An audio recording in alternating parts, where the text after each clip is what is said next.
ఆంధ్రులకు నిజమైన స్వాతంత్ర్యం వచ్చిందని పద్మభూషణ్ అవార్డు గ్రహీత హిందూపురం ఎమ్మెల్యే నందమూరి బాలకృష్ణ అన్నారు. ఇంతకుముందు పులివెందులలో నామినేషన్ వేయడానికి కూడా ప్రజలు భయపడేవారు. ఇప్పుడు ఏకంగా 11 మంది నామినేషన్ వేశారంటే ఎన్నికలు ఎంత సజావుగా ప్రజాస్వామ్యబద్ధంగా జరిగాయో అర్థం చేసుకోవచ్చన్నారు. ఎప్పుడైనా ధర్మమే గెలుస్తుందన్నారు. అనంతరం సత్యసాయి జిల్లా చిన్మత్తూరు మండలం మహాత్మా జ్యోతిబాయి పూలే గురుకుల బాలికల కళాశాల నూతన భవనాన్ని, అందులో కంప్యూటర్ ల్యాబ్ ఆయన ప్రారంభించారు.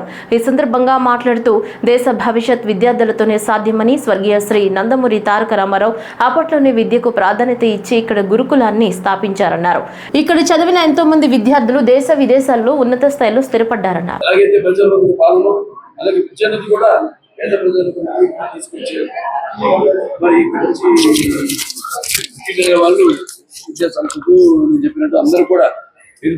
తీసుకొచ్చి సమాజానికి కూడా మంచి పౌరులు కావాలని, వాళ్ళ యొక్క విద్య అంతా కూడా ఈ యొక్క సమాజ శ్రేయస్సు కోసం దారిపోయాలని వాళ్ళందరినీ నేను ఆశీర్వదిస్తాను.